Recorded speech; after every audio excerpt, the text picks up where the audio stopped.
parang naglalagay siya ng wall or some kind of limitation na hanggang dito lang tayo. And yun din yung reason kung bakit nag-entertain siya ng iba para mas madaling makalayo sa'yo. Kasi sabi ko nga guys, etong person na to, he or she is already falling hard for you mga kapiksi. Lalong tumitibay yung kanyang pagmamahal sa inyo.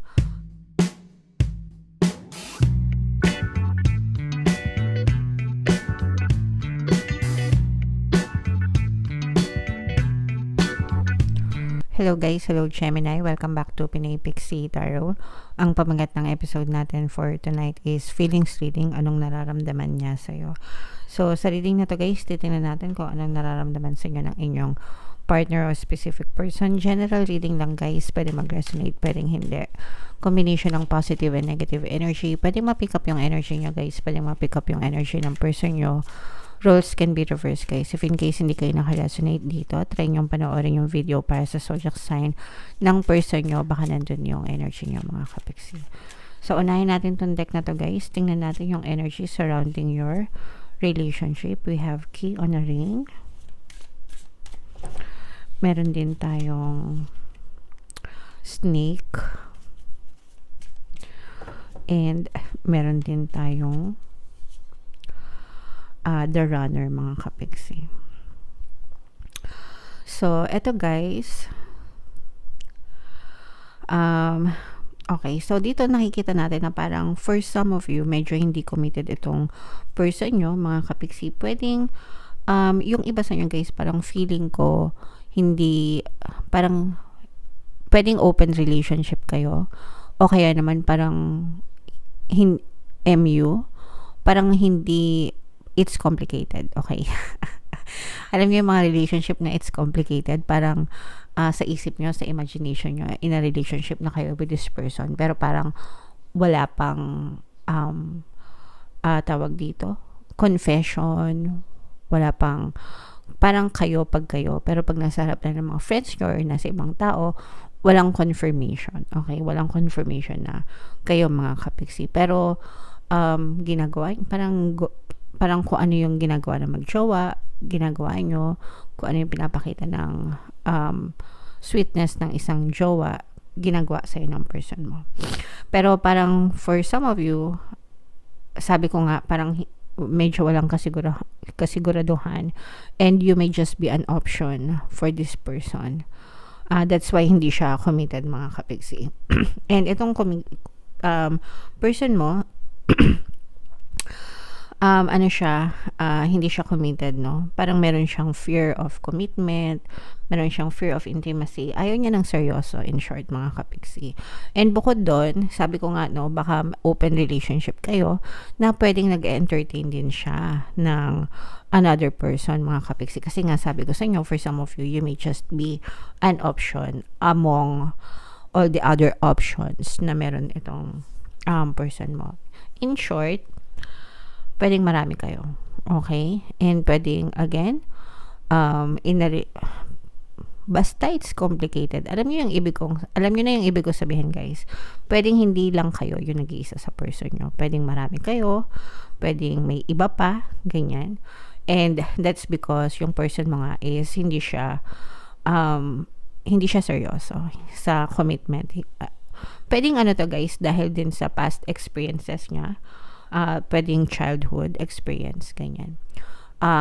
Baka meron itong, kaya siya takot sa mga commitment is because pwedeng produkto siya ng broken family or nakita niya na sa mga parents niya or sa mga relatives niya na marami naghihiwalay, sa mga friends niya, ganyan. And pwedeng produkto din siya ng isang broken relationship, mga kapiksi. And simula nun, pwedeng ayaw na niya na pumasok sa isang seryosong relationship and parang gusto na lang niya yung tipong pakilig na lang, tapos pagka medyo lumalalim na, nagiging clingy na, dun na, no, na naghahanap na siya ng ibang option para makatakas dun sa seriousness ng relationship kasi ayaw niya ng ganun, mga kapiksi. Alright? So, comment down below, guys, Gemini, if feeling nyo naka-resonate kayo dyan, mga kapiksi. So, tingnan natin guys kung ano yung feelings ng person nyo. Shuffle natin to. Hanapin natin yung energy ng feelings at saka yung energy ng Gemini. Habang sinashuffle ko to guys, panoorin nyo muna yung video natin regarding sa ating paano mag-manifest ng abundance video course. Kapiksi, sawa ka na ba sa mga struggles at hirap sa buhay mo? Masipag ka ba at masikap sa buhay ngunit hindi ka pa rin umaasenso? Ilang beses ka na bang nag-attempt magnegosyo at mag-invest pero palagi ka pa rin nalulugi? Sa pagkakataon na ito ay maaaring may subconscious beliefs ka na nagiging balakid sa iyong pag-unlad at pagyaman. Introducing, paano mag-manifest ng abundance video course. Dito ay matututunan mong ma-overcome ang mga balakid mo para tuluyan ka ng umunlad, umasenso, sumagana, maging matagumpay, successful at maswerte sa iyong kabuhayan, pera, trabaho, negosyo, salapi at kaperahan ng bonggang-bongga. Dali, mag-send na ng email sa pinoypixie@gmail.com at simulan na ang iyong pagyaman ngayon. Alright. So, sabay-sabay tayo guys, magpayaman ngayon 2024, mag-avail na kayo ng course. Sobrang ganda niyan mga kapiksi. And meron tayong 200 pesos na discount guys sa lahat na mag-avail ng course until April 30 guys, kaya mag-avail na kayo. And meron din tayong email coaching, manifest your desires using the law of attraction. If meron kayong specific na gusto nyong i-manifest, pwedeng love and relationship mga kapiksi, pwedeng money or career, pwede kayong magpabook ng email coaching session with me.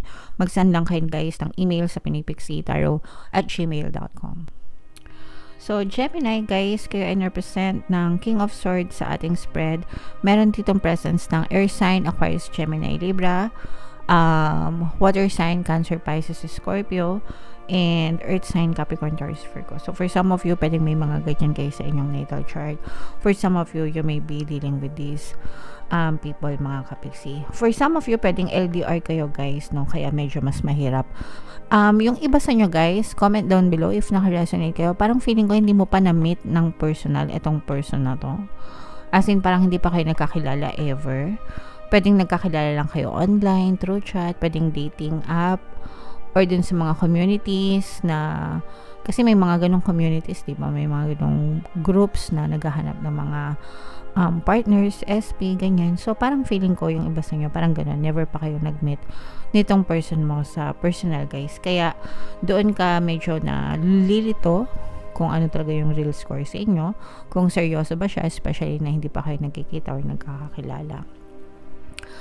Itong person mo guys, parang ano to, siya mismo yung nagkakaroon ng confusion, hindi ikaw. Actually, mas nalilito siya kesa sa'yo. Kasi itong person mo, meron siyang deep feelings para sa'yo.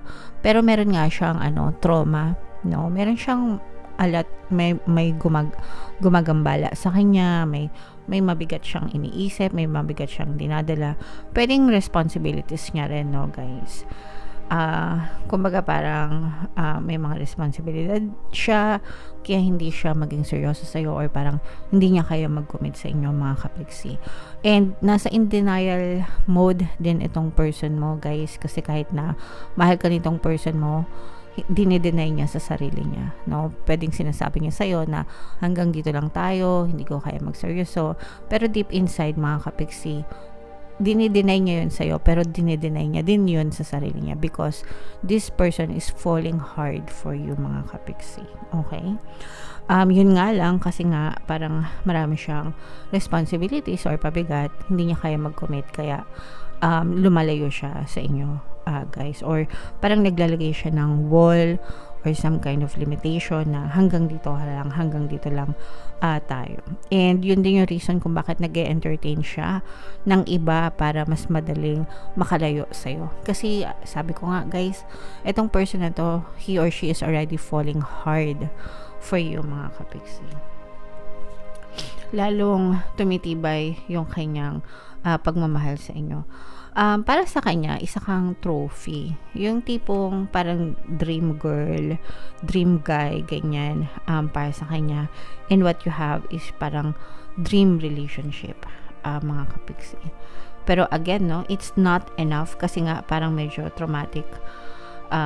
May trauma itong person mo mga kapiksi. Malakas yung kanyang trauma guys, para i-push or i-pursue yung inyong relationship. Pero pwede itong magbago mga kapiksi, lalo na pag talagang lumalim yung kanyang pag-ibig, no?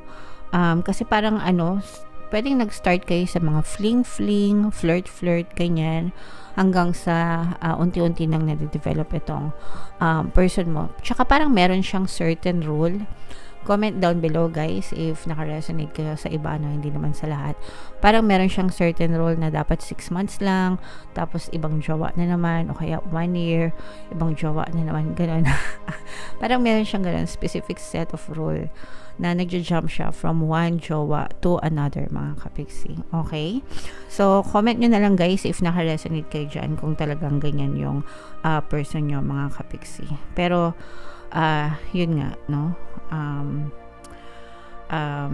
Sabi ko nga, parang nahuhulog na yung loob nitong person na to sa'yo. Pero, pwede siyang magbago kapag ka talagang sasabog na siya.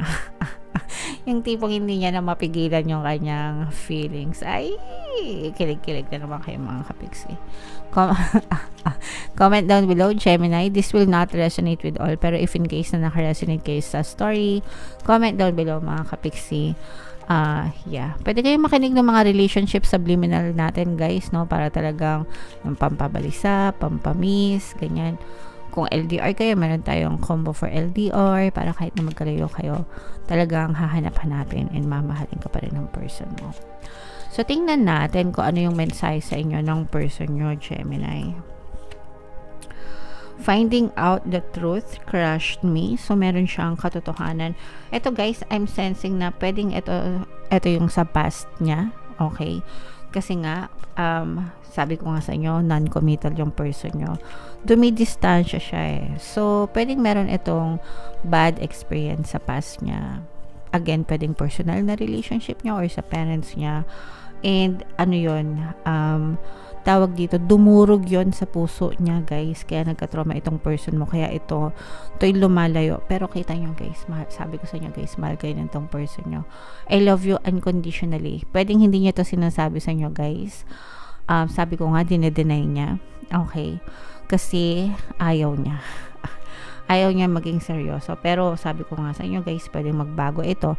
Bibigay ito kapag ito'y hindi na nakayanan ng kanyang feelings, diba? Parang lang, mga pelikula. Ay! Parang nanonood lang tayo ng K-drama, mga kapiksi. Comment down below. Kilig-kilig ako sa story nyo. Hindi ko alam, pero kilig-kilig ako para sa inyo, mga kapiksi. So, comment down below, guys, if feeling nyo naka-resonate kayo dito, no? Ito yung mga relationship subliminal natin. Pakinggan nyo para talagang makatulong sa relationship nyo. And ito naman yung success stories lang paano mag-manifest ng abundance video course. Click here to subscribe, guys, and click here to join our membership program. Thank you for liking, sharing, and subscribing, and see you again next time. I love you all, guys. Have a nice day. Bye-bye.